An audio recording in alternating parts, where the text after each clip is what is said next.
WCBN, Channel 12, Wells Creek Basin. We're here here in City Hall. We'll cover the Historical Society meeting tonight.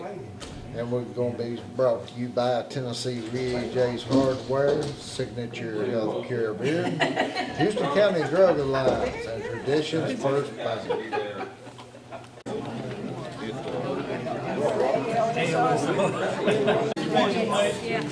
It's 7 o'clock, so I guess we'll call the meeting to order. For you new members or new visitors here tonight who don't know me, my name is Jerry Bybee. I'm the president of the Historic Society this year. And look like we're going to have a pretty good program tonight. You know, I'd like to start off with doing the Pledge of Allegiance. Gary, would you lead the pledge? I pledge allegiance to the flag of the United States of America and to the republic for which it stands, one nation, under God, indivisible, with liberty and justice for all. Thank you.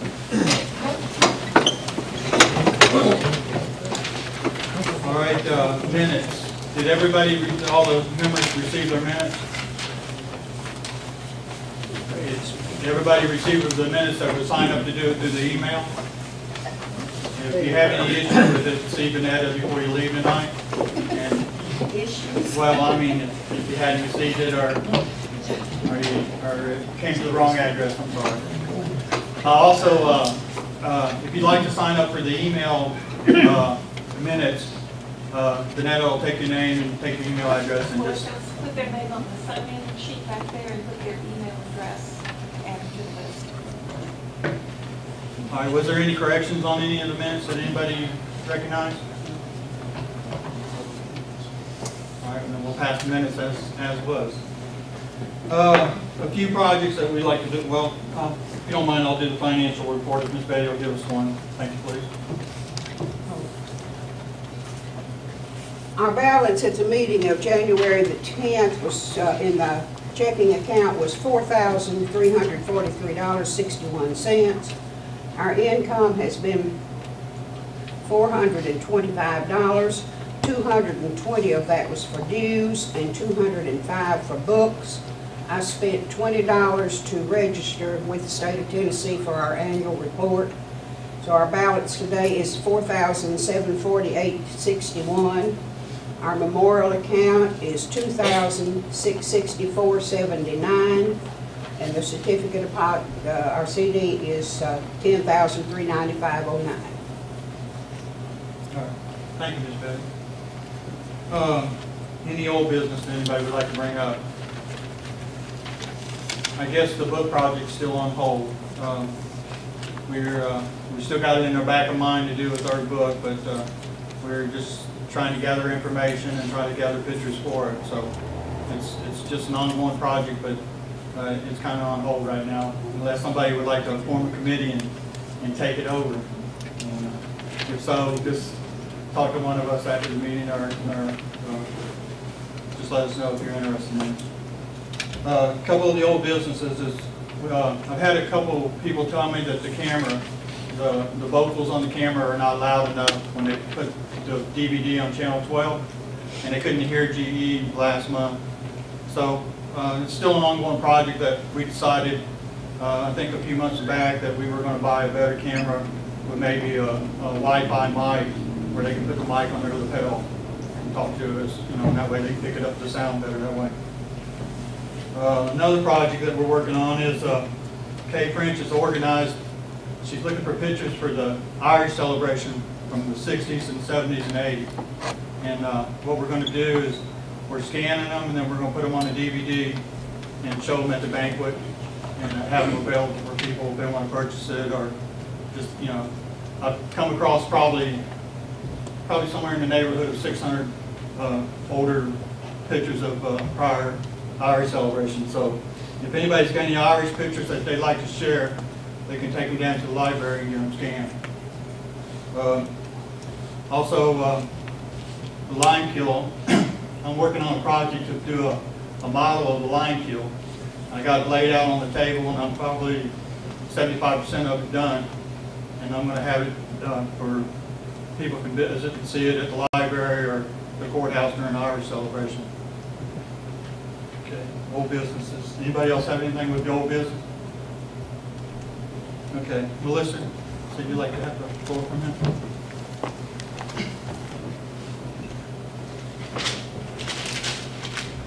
For those of you who don't know me, I'm Melissa Barker. I'm the archivist.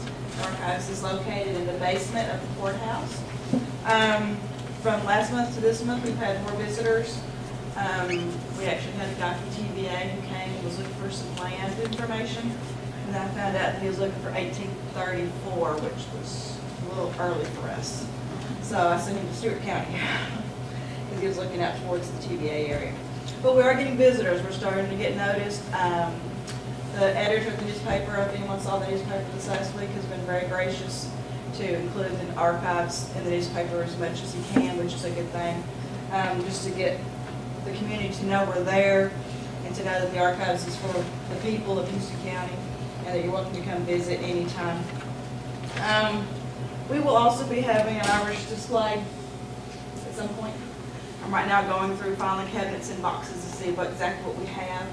So I'll be doing that. We're also going to be doing a political memorabilia display because of the presidential elections in November. We actually have several things because there were many of our citizens that were very politically active, not only locally but nationally. So, like for instance, we've got a photo of JFK and Jackie that was sent to Mr. Beverly Price, and we have a Lyndon Baines Johnson invitation to his inauguration that was sent to. I can't remember who that was sent to. But we have some really neat things that we're going to have a really great display for that. Last week, the Houston County Records Commission met, and one of the most important things that I wanted to hopefully get done was get the records vault fixed so it would lock, because it didn't lock for years and years and years. It hasn't locked. And now that we have an archives and that the records have been gone through and cleaned up and put on shelves instead of laying all over the floor, we don't want people to be able to just come off the street and go in there and rummage through. I know that that was the case for the past years. People from other offices would send them down there and say, if you want to try to find it, go on down there and look for it. So last month I found a couple people in there just kind of rummaging. Didn't come to me first, and so I thought it was important that we tried to get some kind of a lock put on it. I was thinking of a padlock because it's got one of those old combination locks on it, and I didn't know that we could get it fixed. But Jay with Houston County Lock and Key fixed the combination lock in the door, so now it actually locks. And we didn't have to put an ugly padlock on it. So we've been able to preserve, because it's an antique. It's been there since 1956. So that was, but I had to learn a combination now. And it's different than combinations. Today you start going this way, right? Now I just start going this way. So I'm learning that. But now the records are under lock. People can't just come off the street and go in, which is good. As always, last thing, the Houston County Archives is always looking for records donations. We're trying to build the archives because we do have some record loss over the years, and so we're turning to the community and to anyone that would like to donate things that you might have. They will always stay there in the archives, and nothing will be sold, given away, or anything. That always has to stay there. If you're not ready to give them to us, we'll be glad to take a picture of it or photocopy it. The main thing is saving the history of Houston County and its people. So just get with me. If you've got anything like that, I'd be glad to see what you got. Thank you, Melissa. Okay, under new business, we got a couple things that we need to address. For the Irish Harp concert that they're having this year, we were asked if we would bring like snacks or what they want are, the Arts Council are feeding the harpist, and they're bringing more than just what they've brought in the past. They're also bringing, as I understood, some singers. So there's going to be about 30 of them. And so the Art Council I asked what we could do, because we're encouraging you all to go. And they said that we could help feed them. They're going to feed them the main meal or whatever, but if we could bring chips, desserts, and I bought a couple cases of bottled water. So just if anyone's interested in hearing chips and desserts, let me know and get your name on the list and we'll help feed them. Oh, for you all that are interested, Erin girls are ahead 33 to 5 at halftime. The art concert is going to be at Ballgame, the Methodist Church. They were thinking about changing it, but it's at the Methodist Church. Jerry, I went to an FCE meeting last night, and Sheila has invited anyone from the Historical Society, and I presume this will be ladies. I don't think too many men come to their luncheon, but if any of the ladies or men would like to come, please just let her know, and we have been invited to attend that luncheon. It's on the 20th of March at 11 a.m. here at the City Hall. But I guarantee you, man, it'll all be ladies there. So What luncheon is it? it's the FCE FCE. annual luncheon, isn't that what they call it, Evelyn? What's the time and the date for the Irish celebration? Does anybody know? The Irish celebration is South. I mean, I'm sorry, the Irish harp I concert. think it's it's the Tuesday of Irish Week. I think Yes, it's the it's 13th. 13th, yes, it would be the 13th. At 7 o'clock at Erin Methodist Church. That way everybody might know exactly when that is. So do you want to help feed the musicians? That would be appreciated, and just get with Vanetta and we'll make a list up. I also I was asked for the Porter, the Battle of Fort Donelson, which is going to be March 2nd through the 4th. They wanted to know if any of the historian or historic society would like to come down and help sign up and register people the morning or the day of Friday, Saturday, and Sunday, which would be the 2nd and 3rd and 4th. And we got a list here that Donald made up. And if you'd like to participate in it, you can put down, like, you know, what time that you would like to be there, or what day you can be there, because we have it broke down from Friday, Saturday, and Sunday. And they're really going to need some people to help register and help sign in people, because they're expecting a crowd, is what they are if the weather holds up. And Clint will get into that a little bit more here in just a little bit. Jerry, I'll take that list because I want to sign it. Okay, I'll give it to you just there in a second. I think an idea's been rumbling around in my head, and I didn't know if anybody'd be interested or not. But I was thinking about maybe trying to get some Houston County Historic Society T-shirts made up. And if we do, I'd like to see if we could get a pre-order and see if anybody's interested in ordering any of them. And where I work at, we ordered some, and they were $6 for the T-shirt and $2 and I think 80 cents for the transfers. And that was one of the things that we were working on, to see if what we wanted to put on the front of it, or just wanted to put writing on it that said the Houston County Historic Society. And my idea was to go green with it, and if we could even do the courthouse of the pictorial book and put it on the front of it. But I brought a T-shirt of what the quality of the T-shirts are going to be, and they're like this right here. And they're pretty nice T-shirts. You know, this one's been washed probably 3 times, and it hasn't shrunk up or nothing like that. And it's just an idea. If we're going to do it, I'd like to jump on it and get it done at least before the Irish celebration. And How much money did you save? well, I figure that if we sell the T-shirts, we'll sell them to the non-members for $15, and if we sell them to members that are signed up, we'll sell them to them for $12. So that way you can save $3 per T-shirt. Because I think it's going to run us about, I'm not sure on the price. If she told me 100 T-shirts, it would probably run about $11. So I don't think we'd have any problem selling 100 T-shirts. But I don't know if we've ever done that with this organization or not before, but I'd like to have a T-shirt. You know, I'd wear it during our celebration if nothing else. And, When you said go green, do you mean it would be a solid green T-shirt, or? well, I thought about it, a green T-shirt with either white writing or maybe gold writing. I'm in the working stages of it. If anybody's got any ideas, and whatever the transfer is, I think the transfers are going to run about $283. I think is what she told me on 100 T-shirts. And I talked to Ms. Ross, I'm trying to think of who it is. Yeah, Renee Roby is who sent me this list right here. And if anybody's interested in it and pre-order a T-shirt, then we can go with it and see how many that we can order. And then, I guess I'll have to have approval with the board members to spend the money. And I figure 100 will run us, well, we'll just have to sit down and figure it out, and then we'll decide if we want to do it or not. Anybody got any input into this? I like the idea. All right, then, I think I'm about done with my list, so I'm kind of interested in hearing this program because I've noticed here lately, down on 149, they're building the village down there, and I believe Clint can tell us all about it and the events that's going to happen in the first of the month. So without further ado, I'm going to ask Clint to come up, Clint Reynolds with Porter Battery. Thanks.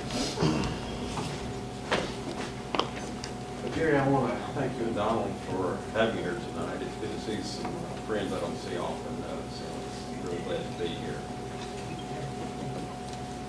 Back in 1861, the South was doing very well in the war. In fact, it looked like they were going to win. The North changed their strategy and moved the war west with the intent of dividing Tennessee, conquering Nashville, Vicksburg, Memphis, split the South, try their fortunes in the Western theater. Fort Donelson was the key to this plan working. Fort Donelson has probably been underrated. Most people, it's just not given the credit that a lot of us local historians feel it is. Porter's Battery, to which I'm a member of, wanted to remember the 150th anniversary of the battle, and that's why we decided to reenact it. We're tied in with the armies of Tennessee as a co-host unit. Porter's is responsible for all of the local firewood cutting, log cabin building, all the stuff you see going on. Army of Tennessee will take care of the national advertising, computer online registration, doing the battle scenarios. There's a whole lot more to this than what I originally thought when we got started with it. But what I'd like to do is ask, we're going to need some help, because if I have Porter's Battery members doing event staff stuff, then that pulls them off a cannon crew. And we need all of our reenactors reenacting. Jerry, would you, y'all can't see this in the back, can you? We can set this up here.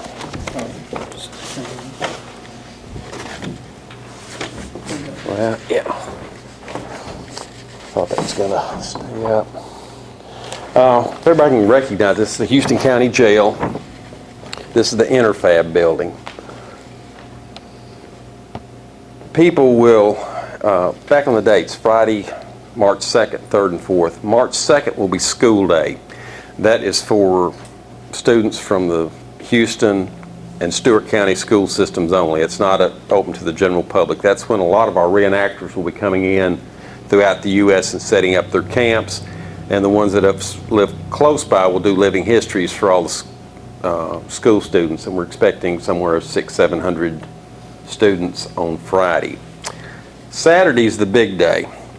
What's going to happen on Saturday is that the people will come in, park. If the weather's nice, they'll be able to park on the grass. If it's bad weather, then we're able to use the factory parking lots that are on towards the TVA plant. InFormation has left us 3 buses that they were using to transport Boilermakers from parking lots to the plant, but they're going to have them for our disposal on March 3rd and 4th, Saturday and Sunday. And they will pick the spectators up from the parking lots, drive them through, and drop them off at the entrance gate right here. That'd be the first job I need, is greeters on the buses to welcome the people as they come in Saturday morning. Give them an idea of what to expect, what not to expect, what they can do, what they can't do, welcome them and answer general questions. Then the spectators will get off. There'll be a registration tent somewhere in this area. At that point, they'll pay the $10 entrance fee to get in, or you can go online now. On the flyers that are out, you'll see the address, fortdonelson.org. You can go ahead and order tickets now. They're $8 if you go ahead and buy them in advance. But this is where we're going to need help is people to man the entrance gate, and there will be, for the reenactors that come in, we'll have passes. They're going to be brown in color. We'll need to check those as they come out and go to the store and come back. We'll be checking for the reenactor passes. Then, does anyone know what a sutler is? A sutler. Sutler's a merchant. They followed the armies and sold shoes and food and clothes. Anything that the army needed was a sutler. And that's very much a part of a reenactment. This will be the sutler area. There'll be tents between the interfab building and the highway. So when the spectators come out, they will first go through the spectators. The spectators will go through the sutlers, down to where the old highway was, the roadbed, down to the Confederate cemetery. And from there they will disperse out into the Confederate camp. This is the area where you see the cabins. Right now we've got 12 log cabins built, a powder magazine. Somebody donated us an outhouse that's already set up down there. Now Corduroy Road, it's kind of soft right through here. We've got a corduroy road that's probably 250 feet that will go over to where the federal camp is. What kind of road? It's called corduroy, just like a corduroy pair of pants. They're logs that were laid down. This is totally authentic. This time of year when roads get muddy and the buggies would sink in, that's how they prepared it, was with a corduroy. Now if you were uptown you could have a plank road, but that means you had to have a sawmill. And a plank road is a lot smoother than a corduroy. They are really, really rough. I've driven my truck across it and it's really, really bounces. If anyone has any questions, feel free to ask during the middle. It's probably going to be better than waiting for a question and answer at the end. Settlers, will there be any food vendors there? Absolutely. Very good. There'll be modern food vendors, same things you see on the square here at St. Patrick's Day. And there'll also be period vendors that usually sell sarsaparilla, root beer, more period type foods. We have the cavalry, the artillery, and infantry all through. That's when we tied up the Army of Tennessee involved in it. The Army of Tennessee is made up of those three units. As I say, Porter's Battery is just an artillery unit, and it's kind of unusual for an artillery unit to be putting on a reenactment. But yes, this will be a full-blown reenactment. And the second question you're going to ask me, how many going to show up? And my answer to that is, how many people are going to show up on St. Patrick's Day, March 17th this year? You don't know. So we prepare for a large number, and I'd much rather have too much firewood, too many porta potties, too much straw, too much hay than the other way. You don't want to run out of anything. But yes, we'll have cavalry, artillery, and infantry. Did you say cavalry? Mm-hmm. You're going to have cavalry there? Mm-hmm. In fact, if you look on the flyer, the final event, we don't surrender. That's where Forrest escapes. Everybody keeps they ask about surrender. We say, well, we're going to rewrite it a little different this time. Yeah. Look at yours.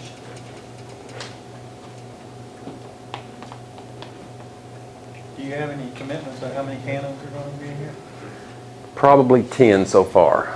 But here again, and I'm guilty of this too, I've been reenacting for over 20 years, and most of the events I went to, I didn't make my mind up until a day or two before, and that had a lot to do with the weather. That's what I was thinking, that rain or shine. Oh yeah, we're going to have it. Weather don't stop the war. No, the reenactment is definitely on. Otherwise we'd have to. Well, I mean, we've got people coming. The farthest away would be from Michigan or Louisiana. I guess Michigan's farther. And then we've got vendors coming in from Bristol, Tennessee, and that's 6, 7, 8 hour drive. They can't come here and we say, no, we're not going to do it. So it's definite. The weather just depends upon the attendance, how big it will be. The Industrial Park Board has been, well, in fact, everyone has, but it started with the Industrial Park in that they gave us the lease of the property for $1. And that's a big help, because other reenactments have to rent farms, and sometimes those prices vary a whole lot because a farmer doesn't want his land tore up. And this being an industrial site, you know, we can't tear it up. We can dig holes, but we have to fill them back up if we do. But that was a real big plus, having a really good site to have the reenactment. A lot of people ask, well, why don't you have it at Fort Donelson? Well, you'll never see a reenactment at any national park. You'll see living history where you'll go through the camp life and the drill, and they may actually fire the guns, but they're firing them into the woods. Reenactments where we shoot each other. It's like the movies, and National Park Service won't allow that. A few years ago, Betty and I went to Shiloh, and it was really impressive. Oh, yeah. But there wasn't anybody killed. Oh, no, we don't know. I remember that now that you mentioned it, the general was riding a mule, the most beautiful black mule you've ever seen. But nobody got killed. And I wondered why, and that's why. Nobody, I mean, you know, played. Well, they're supposed to take hits, and reenactors are not real actors. It really looks discouraging sometimes when you see 100-gun volley shoot in at close range and everybody's still marching. They did. So that's now hits are more or less taken when you run out of ammunition or you get tired. But I saw something I didn't know, that when the cavalry came up, they dismounted the horses, and the horses were taken back to the rear. Okay. They were protected more than the troopers. Well, that's actually there's infantry, mounted infantry, cavalry, and dismounted cavalry. And the difference, everybody knows cavalry and infantry, but mounted infantry was infantry that moved really quick and then got off the horses. And that's probably what you saw was dismounted infantry. That's how they got them to back to the rear, the horses. Right, but that's how they got the troops to where they needed to be much faster than they could with a double quick march. They could ride horses. And then the dismounted cavalry is cavalry that got in a situation where they needed to get on the ground. And that's the 4 different types of those groups.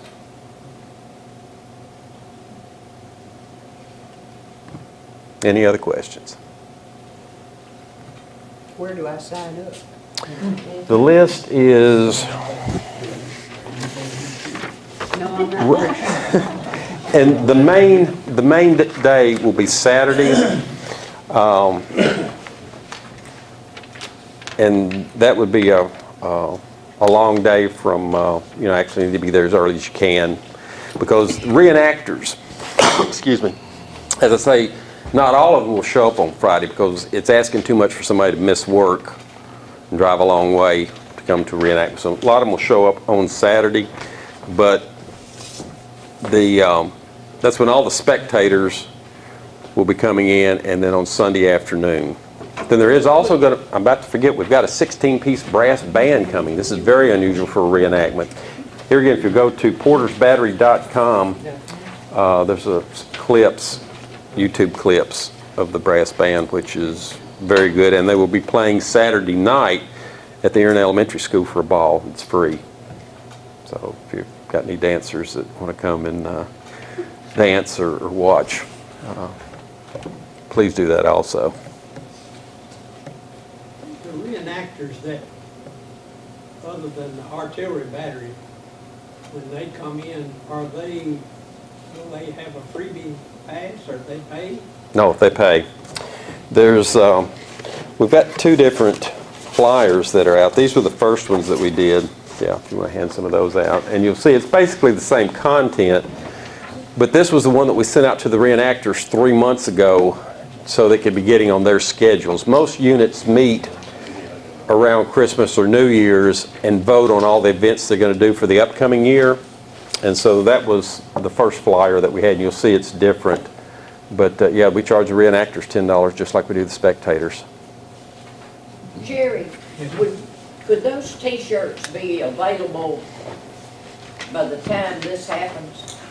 Well, how many board members we got here? What I'm thinking, if we're gonna be sort of official helping, it'd be better that we all put on the shirt. I do plan on having some event staff shirts for helpers. But that would make it even more. Sure, because the main thing you'll be doing, like I say, is greeting the people on the buses, collecting the registration gate as it comes through, and then just answering questions. Where's the restrooms? Where's the federal camp? Where's the cavalry? Where's certain unit? And they need to identify you, so yes, some type of shirt, whether it says event staff or the Houston County Historical Society. Well, I imagine that 100 shirts would run, what, about $1,100. So if the board members will hang around 5 minutes after the meeting, we'll take a vote on it and see if we can come up with either just a lettering or a design that we want to use. And we'll take a vote on it and see if we want to go that or not. And also, like I say, if you're a member of the Houston County Historic Society, the cost is going to be $12. Non-members, it's going to be $15. So that's an incentive to see Miss Betty tonight and become a member of the Houston County Historic Society, which is only $10 for a person or for a family. We have some others that are committed to helping also. The Boy Scouts have been a tremendous help building the fort, but they're going to help us with the parking. And the Houston County Rec Club is also going to help us with in whatever needs to be done. And then we got the Erin Rotary Club in reserves in case an extra 5,000 or 6,000 people show up. They will, because this is really hard, not knowing how many people is going to come. You imagine throwing a party and you have no idea. I had never really been on this side of it to be involved. I promise you I'll register for every event that I know I'm going to next time rather than wait till the last minute. Is this going to become an annual event? We hope so. When we initially approached the park board, we were just wanting to celebrate the 150th anniversary of the Battle of Fort Donelson. And when our guys got to building the cabins, they started doing a whole lot better job than what I thought. I imagine we'd throw up some kind of shebang that'd last 3 days and tear it down and build a bonfire. Well, stop down there. They're all open. You can go through them. And if you've looked at one, you've only seen one. Every one is different. And they'll last a while. If we do get to leave them, then of course we'll set up some type of system where that if the Boy Scouts want to camp out or a church wants to have a retreat, it would be real easy because all you have to do is bring your sleeping bag. They got bunks in them now, oak bunks, but with a sleeping bag, it would it's going to be a pretty good campsite. So yes, we hope to. Also, when I first started, I wanted to set the event to coincide with the St. Patrick's Day celebration. The Army of Tennessee said, we want to support you on this event, but we can't do it March 17th. The reason being is that they're putting on the 150th Shiloh, which is at the end of March, and that would only have been 2 weeks apart, and that was too close for out-of-state units. So they said, if you move it to the 1st of March, then we'll support you. So that's what we did.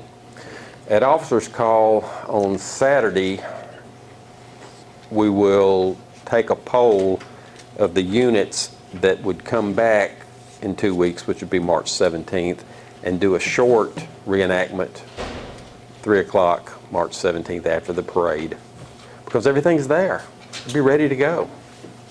But I don't know that yet, but that is our plans to, because none of the units may come back. I mean, it's kind of hard to get a lot of people, you know, it'd be 3 events in March. Usually you try and do 1 a month. But that is our plan. And for the future events, yes, it'd be great to have it on the St. Patrick's Day weekend as another event to support the Irish Day celebration. Yes, Can sir. you take the picture there and show us about how the Union Confederate forces, how it'll be laid out, actually laid I can't out on the field? believe I didn't go through that. This is where Miss Sally Nolan's house. Can everybody see this again? Do we need to raise it up?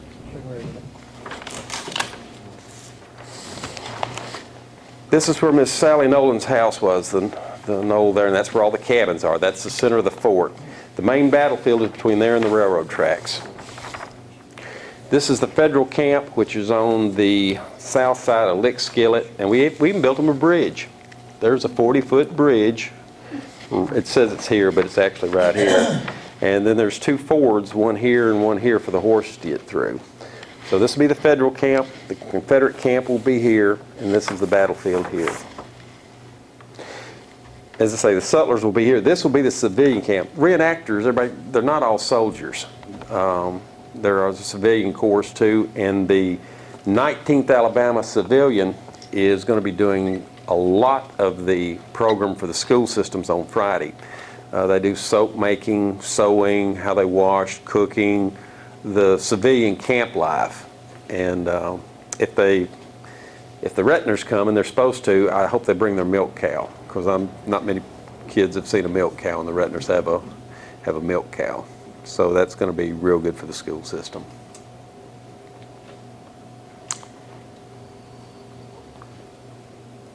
But yes, that's the battlefield.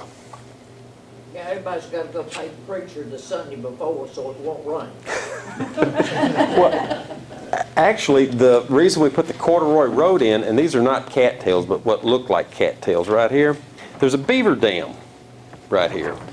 And someone mentioned, well, maybe that dam is what's causing that soft spot there, and it very well could be. So we're going to get over there this week with a backhoe and tear the dam down, and well, you have to do it every day. But the only thing I want to do is just keep it dry for those 3 days, if possible. The only thing we're trying to do is. Eradication is the only way you wish. Can you handle that? No, my boot's not big enough. But How many beaver are in there? I don't know. Take care of it. I haven't seen him. I've just seen what they've done. They've felled several trees, and they've eaten the bark off the cherry trees. I know they like cherry trees. John Richardson. He's come and talked to us. He's a beaver Richardson trapper. take care of that. Well, then there are some prime beavers. Because I'm afraid they're flooding our field, and as I say, the best thing would be is for it not to rain, but there's still some soft spots, and that's why we went ahead and put 200 feet of corduroy road in, and that took a long time. What do you use? Slabs? Uh-huh. Yeah, we didn't use real logs, and the cabins are built out of, but they look real good. They look real good. Well, again, thank you for having me here tonight.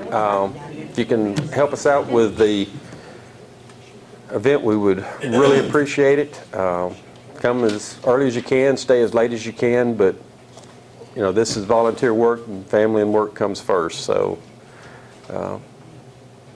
we understand that. How many counties of school students are going to have there Friday? The last count I heard, it was around 500. Just from Houston and Sturt County? Uh-huh. And admission for them will be Free. The gate is 12 and under is always free, because that's the main purpose.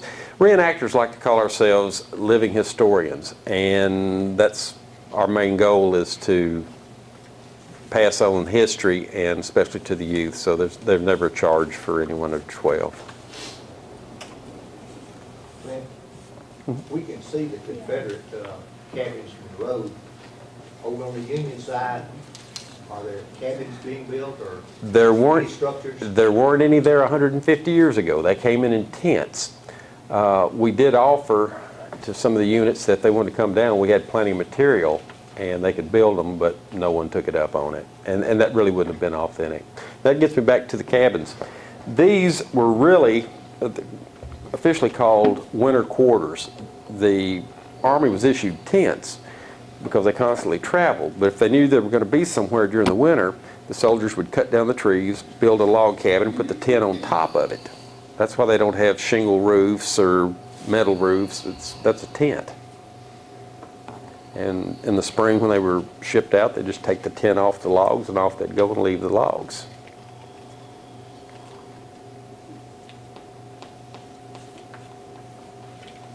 Well, again, thank you very much, and hope to see you all March 2nd, 3rd, and 4th.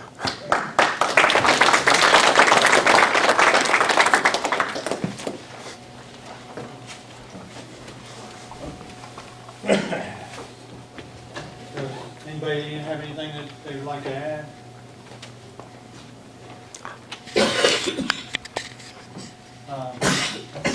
I guess I'll call the meeting closed, and like I say, the board members will stay around for about 5 minutes. We'll decide on what we're gonna do about the t-shirts. And I do appreciate everybody coming, and we do appreciate Clint coming and talking to us. And, we'll see you next month at the Irish, Harp Concert. Thank you, everybody.